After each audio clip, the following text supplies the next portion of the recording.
Let's get dangerous. Scooby-Dooby-Doo! Thunder! Thunder! Thunder! Thundercats! Ho!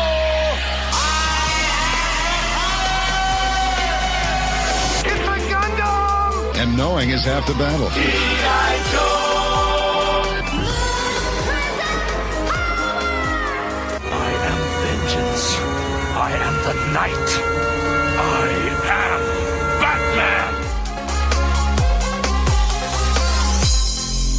Welcome to Toon Travel. Hello, and you're listening to Toon Travel. I'm Paul Siebert. And I'm Faith Casto. And we are back from winter break. We've had a little bit of a hold-up because last week there was a Class 3 doomstorm. For those of us who aren't in the United States or are listening to this months later on WMUL, maybe we should bring our listeners up to speed. It was bad last week. It was very bad. Yeah, I parked my car at the bottom of the hill, and it is still, a week later, still iced over. So I have had quite a bit of trouble getting in and out. There's been several falls all over campus and in my hometown. Oh no. And people's cars, especially yours, I suppose, has been stuck to the ground because of all the ice that we've had. Yeah, I parked because I have a pass from the bookstore. I parked in the employee parking lot this morning and it is still iced over. Oh, wow, yeah. But for those of you who have not listened to our show before, Faith and I have a time machine called the TOON, that's Temporal Observation, an orbital navigation machine, and we are traveling through time and cataloging the cartoons of the past, as well as cartoon-adjacent media. We are also trying to escape our terrifying and increasingly stupid present. Yep. But we took a little time off to do a little maintenance on the TOON, and during the winter break, I was just wondering, was there any particular media, TV, movies, video games that you consumed over the winter break? I played a lot of Minecraft, that's for sure, and I'm trying to think of movies. I actually did watch WALL-E over break. Not the first time I've watched it. It's been a while since I've watched it, though. But I love WALL-E. It's one of my favorite childhood movies. And I've recently got to watch Iron Lung, which is a movie that Markiplier made based on a video game. It was very interesting, I'll say that. I understand it's a surprise hit at the box office. Oh yeah, it was #1 at the box office for, I believe, 2 days in a row? Yeah. Well, during my winter break, I got a video game called UFO 50, and it is a collection of 50 retro-style video games done in the style of early PC games and the NES. That's interesting. There are shooter games, which I'm terrible at. There's Metroidvania-style games. One of the games is a homage to Super Dodgeball on the NES, which I'm a huge fan of. But my favorite is Grimstone. And that one is a role-playing game done in the style of the original Final Fantasy or Dragon Warrior, which we now call Dragon Quest, on the NES, and it is set in a fantasy version of the Old West. That's interesting. Yes, and interesting thing is, because, again, it's a collection of 50 games, and each game has like a mock history. It is set in the same world as another game in the collection called Rail Heist, where you go around robbing trains, and you have only one bullet, and you have to outwit all these guards. That's cool. Yes. So, Faith, I was just wondering, what is your experience with My Little Pony? I grew up watching what is known as the Gen 5 version of My Little Pony, which is Generation 5, I guess. Magic is Friendship, that kind of thing. I loved My Little Pony.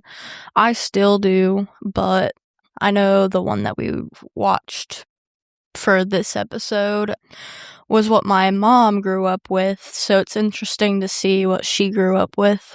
Oh, that's sweet.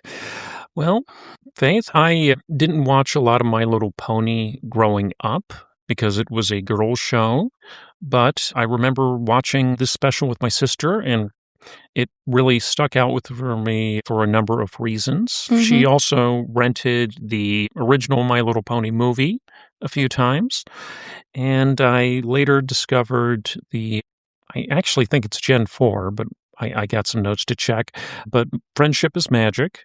Mhm. And, I was actually sort of on the ground floor when it became the biggest thing among nerd culture and developed like this crazy fandom.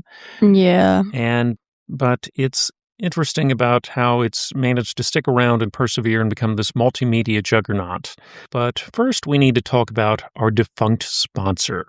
And each episode, we are sponsored by a product that no longer exists because I keep setting up these podcasting sponsorship deals while we're time traveling. Yeah. Yeah, and it's kind of hard to set it up here because first I have to explain what a smartphone is. I say, oh, it's basically a computer that you fit in your pocket. And they ask, what do you use it for? And I say, podcasts and beaming bad news directly into your eyeballs.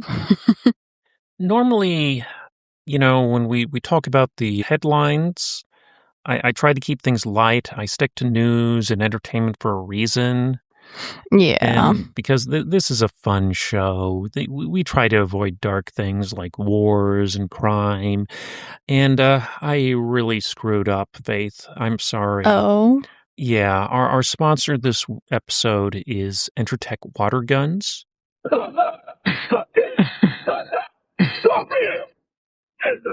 The AK Centerfire automatic water weapon, batteries not included, with up to 30 feet of firing power. An extra clip for reloading, a shoulder strap for moving out. There's also the M16 rifle, the sidekick pistol, the RPG rocket water launcher, the AK Centerfire. My goodness. Have you heard of Entertech? I don't believe I have. Okay, they were a line of water guns that were Mhm. marketed about how real they looked. And their slogan was the look, the feel, the sound so real. Interesting. And people got shot by cops who thought they were real guns. That's crazy. Yeah, we're talking like, I don't know what the figures are, but it was like as dangerous as ChatGTP. Right. Did anyone ever actually get injured from that?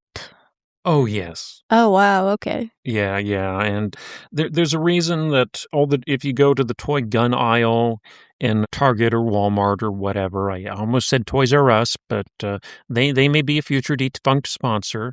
Maybe so. There's a reason they're all like neon orange now. Mm-hmm. But it gets a little darker. You see, Entertech was a subset of the toy line LJN, and the company made a whole bunch of different toys, including the original WWF action figures. And they also had a laser tagging competitor called Photon and a line of paintball guns called Gotcha. And those proved very controversial because there was an animal testing scandal. Oh, that's no good. Yeah, to prove that their paint guns were safe, they tested them on bunnies. That is so sad. I know. It's bad enough that we test cosmetics on live animals, but can you just imagine being a animal that's dedicated their life to science and this is what happens? You get shot with a paint gun? Yeah, that can't be too good. And I can't imagine it's good for the person holding the paint gun. I am not a religious man, but like, if I was asked to do that, I'm thinking, I am going to hell. Yeah, I don't know. I can't imagine just being sent into a room and the person's like, yeah, so I'm gonna have to have you shoot this paint gun at this little bunny. Yes. All right. Now, on a happier note, I grabbed a newspaper back when we were in 1984. Mm-hmm. And on April 5th, 1984, Kareem Abdul-Jabbar set a new NBA scoring record of 31,419 points. The previous record had been scored by Wilt Chamberlain, and the game was actually paused to acknowledge Jabbar's achievement. Kareem would continue to play and rack up more points until he retired in 1989 with a record of 38,387 points. And do you know who broke his record? I do not. That would be LeBron James in 2023. Huh. That's one of the ones I would have thought. All right. Now, on April 9th, the 56th Academy Awards was held.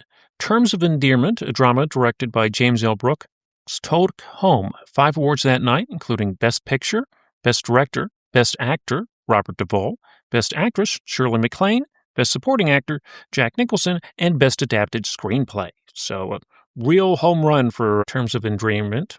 Oh, wow. And speaking of home runs, on April 13th, Montreal Expos infielder Pete Rose became the first player to achieve 4,000 hits in his career. Rose was infamously banned from the Hall of Fame due to a gambling scandal a few years later, but these days he probably could have landed a lucrative endorsement with DraftKings. Yeah, maybe so. And for the weekend of April 13th through April 15th, the #1 film in America was Friday the 13th, The Final Chapter. The 4th installment of the popular horror franchise was planned to be the final one, but like any good movie monster, Jason just couldn't stay dead. While the cast included Corey Feldman and Judy Anderson, the real star of the show was Tom Savini's makeup effects. Savini agreed to do the movie on the condition that he would be allowed to kill off Jason, but not even the Sultan of Splatter could keep Jason down for very long. I actually have never watched any of the Friday the 13th movies after the first one. Oh, so that was pre-Jason then. Mm-hmm. Though he has a little cameo at the end. But now, do you know what film they brought Jason back in? I'm not sure. It was part 6. Oh, okay. Yeah, part 5 was about an imposter Jason named Roy, and people were actually furious. They were walking out of the movie theater and they were like, "Who's this Roy guy? Where's Jason?" All right, so let's talk a little bit about My Little Pony. Introduced in 1981 under the name My Pretty Pony, the toy line was created for a Hasbro by Bonnie Zachary. The toys line's name was changed a year later. And Zachary suggested that they do a line of toy horses because she wanted a horse growing up. And she had to fight long and hard to get the toy company executives to agree on this. A good reason to fight, at least. Yeah. Running from 1982 until 1992, the line of miniature horses would sell 150 million toys over the course of a decade. That's impressive. There would be 2 television specials that served as television pilots. 1984's Rescue at Midnight Castle, which was later released on home video as Firefly's Adventure, and 1985's Escape from Katrina. This would be followed by 1986's theatrical release, My Little Pony the Movie. 1986 would also see the debut of a syndicated television block called My Little Pony and Friends. So the movie actually came out before the full TV series. Interesting. Other segments on the hour-long block would include Glow Friends, Moon Dreamers, and Potato Head Kids. The block was animated by Sunbow Animation, that also did the original G.I. Joe, and produced by Marvel Productions, which also produced Muppet Babies, and Little Shop. We talked about a little bit of them in our Halloween episode. Mm-hmm. The block would air for 2 years, and a total of 65 MLP episodes were produced. My Little Pony would return to television in 1992 with a series called My Little Pony Tales, which confusingly moved the ponies from a fantasy kingdom to a suburban high school environment. The series would land for 26 episodes. And it's kind of interesting that they launched that right as the original toy line was dying down. Yeah. The toy line would get a Generation 2 relaunch from 1997 until 1999, and a Generation 3 launch that ran from 2003 until 2009. 9 direct-to-video animated specials were released to promote the Generation 3 toys, and there was even a live musical stage show called The World's Biggest Tea Party in 2006 that featured some really creepy-looking costumes. I think I've seen those before. Yeah, apparently only the front legs move, and you got to wonder how the actor moves around inside of them. They look terrifying. Yeah. So 2010 would see the release of Generation 4 with My Little Pony, Friendship is Magic, developed for television by Lauren Faust, who also worked on the awesome Foster's Home for Imaginary Friends. The show would run for a total of 221 episodes over 9 seasons. There was a tie-in comic book, which ran for 102 issues, a trading card game, and a 2017 theatrical film. There were also 2 spin-off series, My Little Pony Equestria Girls and My Little Pony Pony Life, and the comic book would actually have a crossover with Transformers. Oh. Yes, it was. Now, I didn't know that, but I Yes. knew about all the other things. Which brings us to Generation 5, which would debut in 2021 with Netflix's My Little Pony, A New Generation. And this was followed by the Netflix series My Little Pony, Make Your Mark, which ran from 2022 to 2024. And finally, in 2025, a live-action film based on the franchise was announced to be in development. Live action? Yes, I presume that the ponies are going to be CGI. Probably.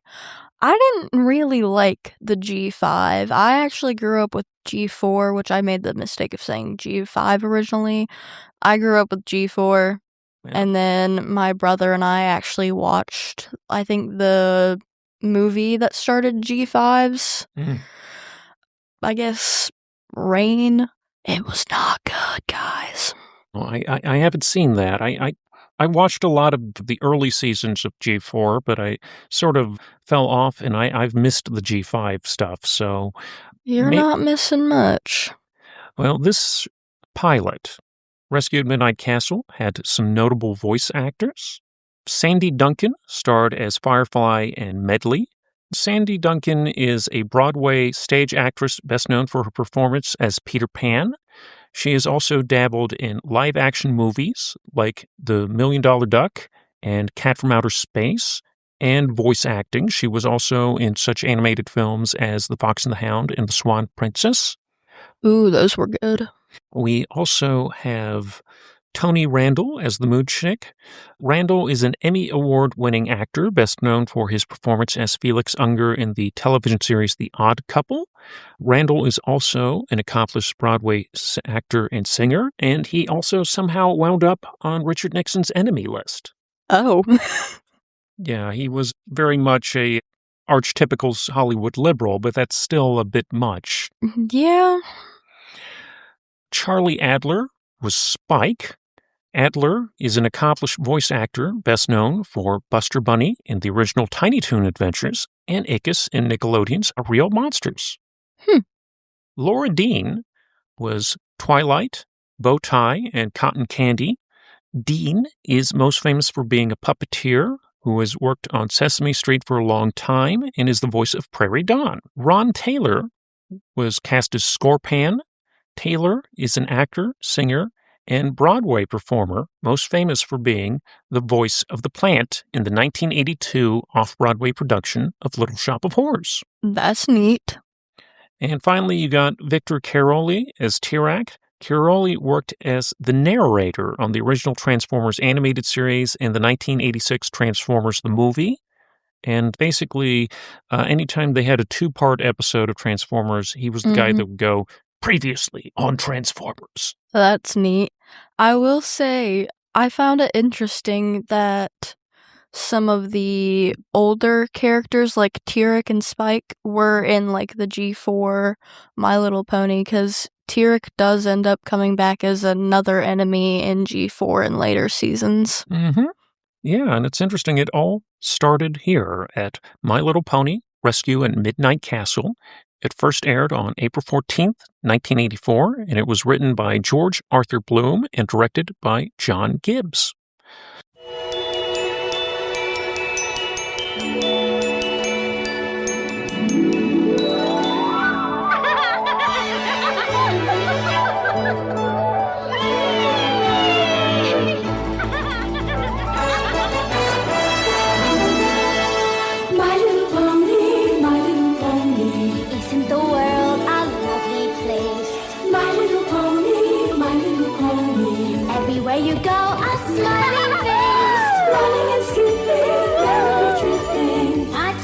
morning unfold. My little pony, my little pony. What does the future hold? Starring Sandy Duncan and Tony Randall.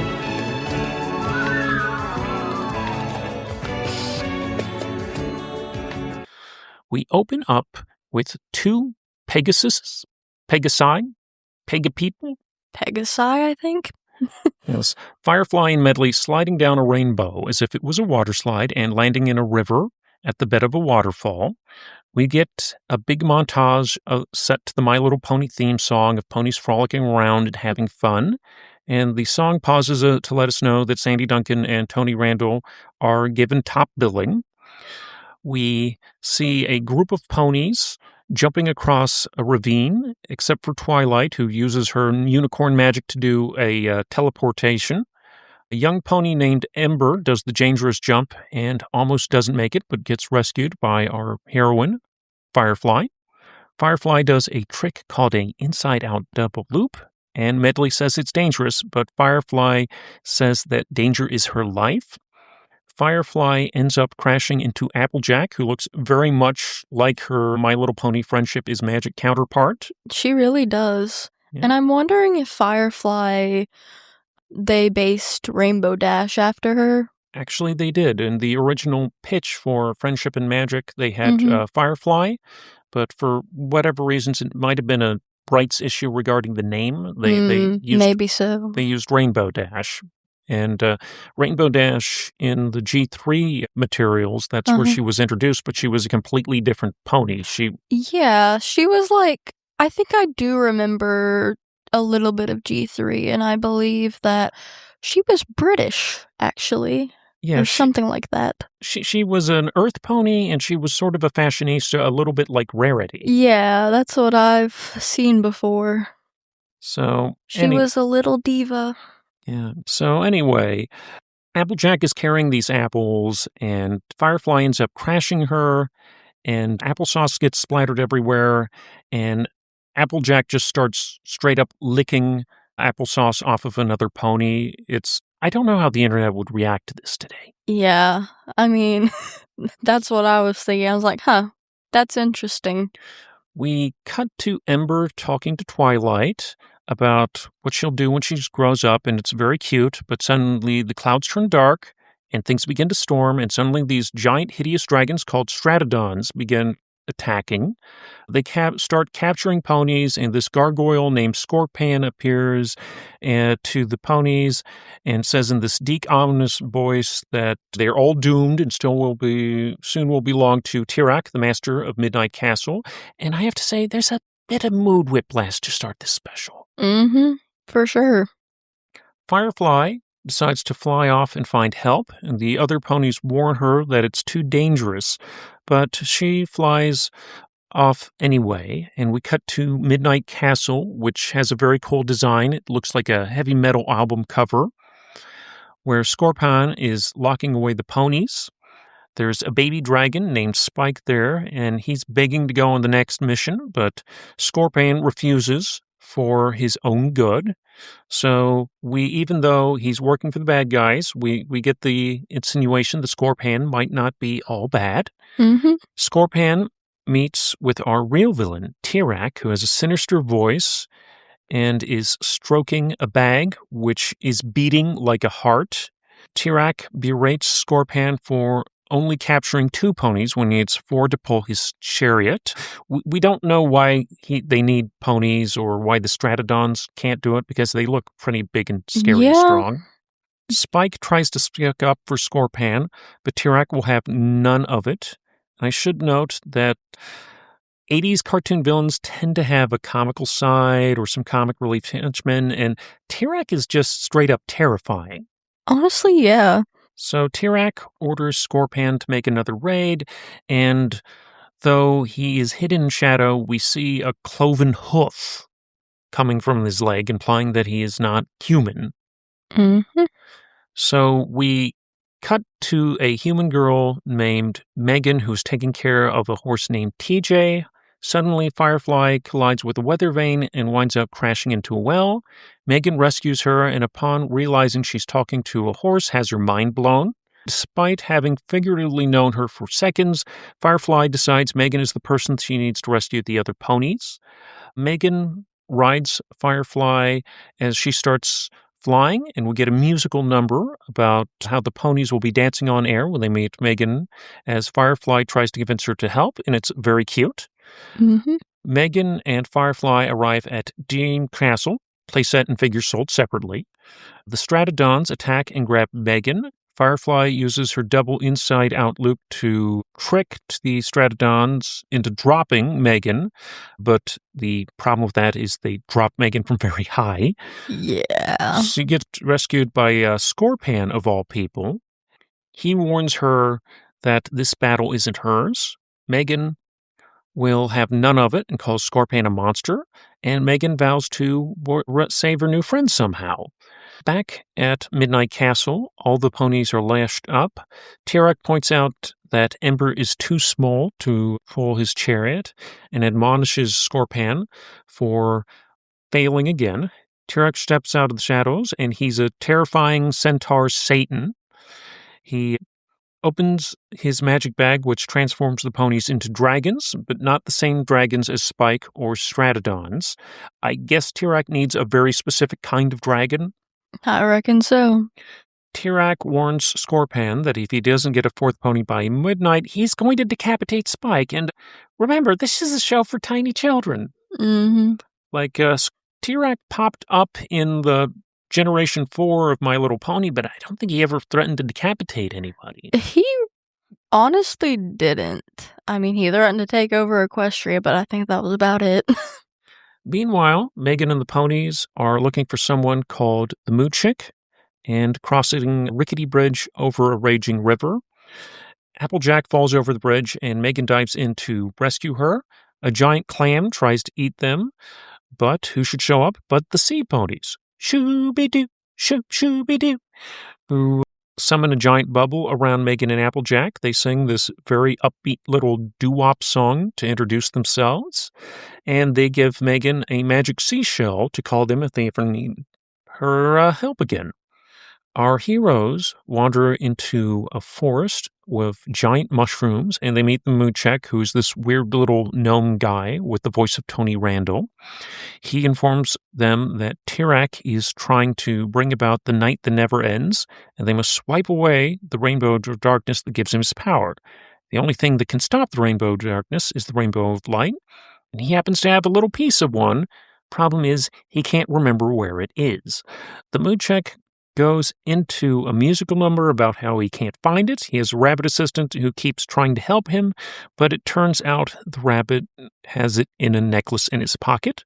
They gave it to Megan, and it should be noted that this special actually re-aired in a condensed form on My Little Pony and Friends, and they cut out the Moochek's musical number. I can't believe they'd do it. Yeah, they went to all the trouble of hiring a big-name actor, Tony Randall, and in that version of the special, his appearance is basically, hi, bye. That's insane. Our heroes arrive at Midnight Castle, which has a raging river outside it. Megan summons the sea ponies to get them across the water. They use a giant seashell as a raft, and they pull it across the water, but the guards don't see him and inform Tirak. Tirak reminds Scorpan that if he doesn't have a pony by midnight, Spike's head will roll. Scorpan decides to bail. Spike is in a cell with Ember, and Scorpan rips the door off and prepares to flee the castle.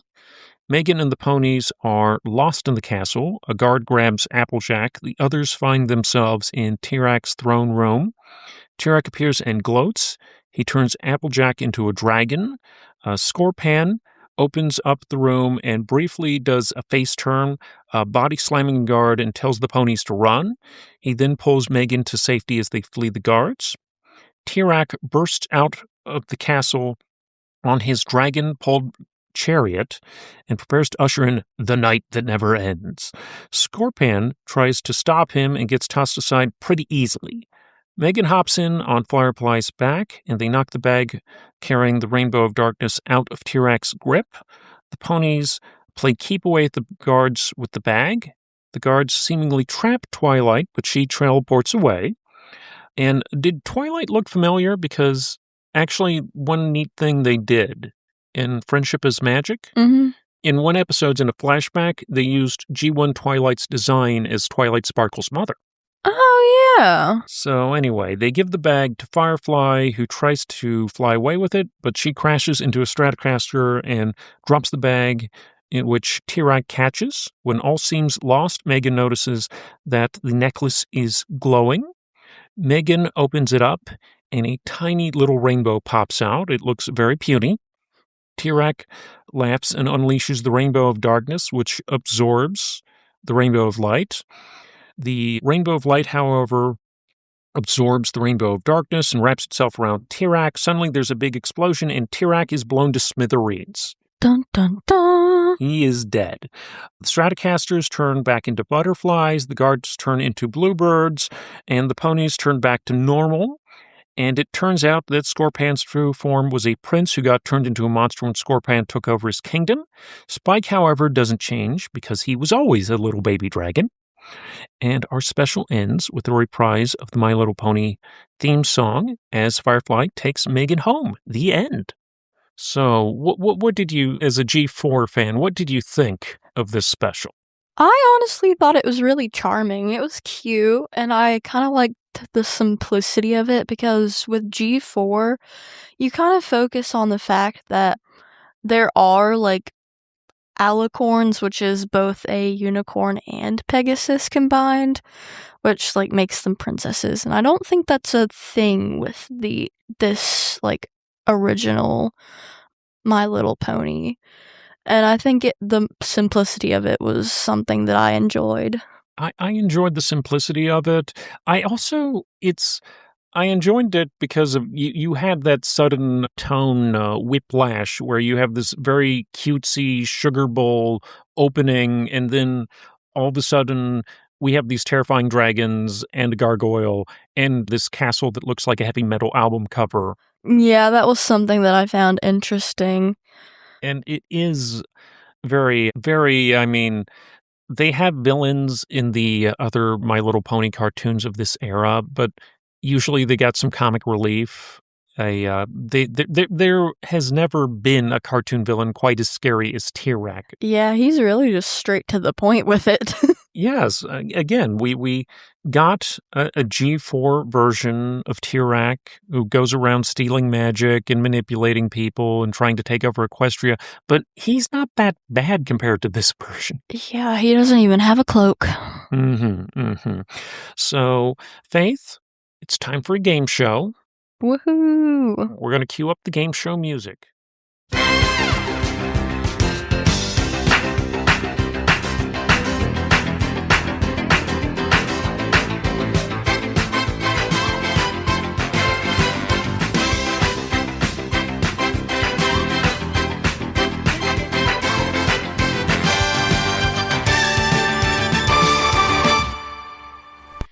And we're going to play a game called My Little Pink Pony Club. Oh? Yes, this game is going to be very simple. I'm going to give you a name, and you tell me whether it belongs to a My Little Pony character or an exotic dancer. Oh, okay. You get 3 correct, and you win. Alrighty. So our first name is Sunny Days. I think that's a My Little Pony. Correct. Introduced in the Series 3, Sunny Days is an earth pony with a white body and a yellow, pink, and orange purple striped hair. Her cutie mark is an orange and pink smiling sun surrounded by purple clouds. How cute. All right. Our next name is Blaze Star. I think that's an exotic dancer. Correct. Blaze Star is a famous burlesque dancer who became infamous for having an affair with Louisiana Governor Earl Long. Oh, wow. A movie called Blaze, based off her memoir, was released in 1989, starring Lolita Davidovich and Paul Newman. All right. Number 3, Goldie Delicious. That sounds like an exotic dancer. Goldie Delicious is a minor character from My Little Pony Friendship is Magic. Huh. She is a cousin of Applejack's Granny Smith. She's an older, blonde earth pony whose cootie mark is an apple tree. Oh, yeah, I remember that now. All right. Number 4, Tempest Storm. I think that's... I want to say it's a My Little Pony. Ooh. Dubbed the queen of exotic dancers, Tempest Storm was a burlesque stage dancer whose career spanned over 60 years. She acted and appeared in such films as French Peep Show, Paris After Midnight, and Striptease Girl.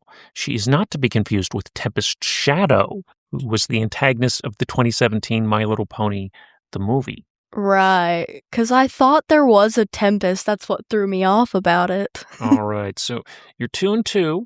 Got one more name and one chance of winning this. Octavia Melody. That's a My Little Pony. Correct. A minor character from My Little Pony Friendship is Magic. She is a gray earth pony with a pink treble clef cutie mark who plays the cello. She's like... I want to say she was like famous there for a while. Yeah, she got a lot of fan art, and people often paired her with the DJ pony. Oh, yeah. Who I believe her name is Vinyl Scratch. Something like that. Sounds familiar. All right. So, Faith, do you have any final thoughts on this My Little Pony special? Overall, I think this was a pretty good episode. Yeah, I liked the special a lot. I watched just a little bit of the My Little Pony and Friends series. I don't like it quite as much. I think they sanded the scary edges off. Yeah. But I was wondering, do you have any updates on Diary of a College Student? So I will be starting the pilot episode here soon. I just have to figure out what time I actually want to do it, but it'll be coming out soon. And I actually have some ideas towards future episodes for it as well. All right, that sounds great. I'm going to be keeping on with this show, and also I've been putting some thought into our next episode, and I was thinking of doing a sports-themed cartoon. Oh. And we may have a special guest star, still trying to set some stuff up. Oh, yeah. But I think that is about all the time we have. Stay tuned, fellow travelers. We'll see you next time. Bye-bye.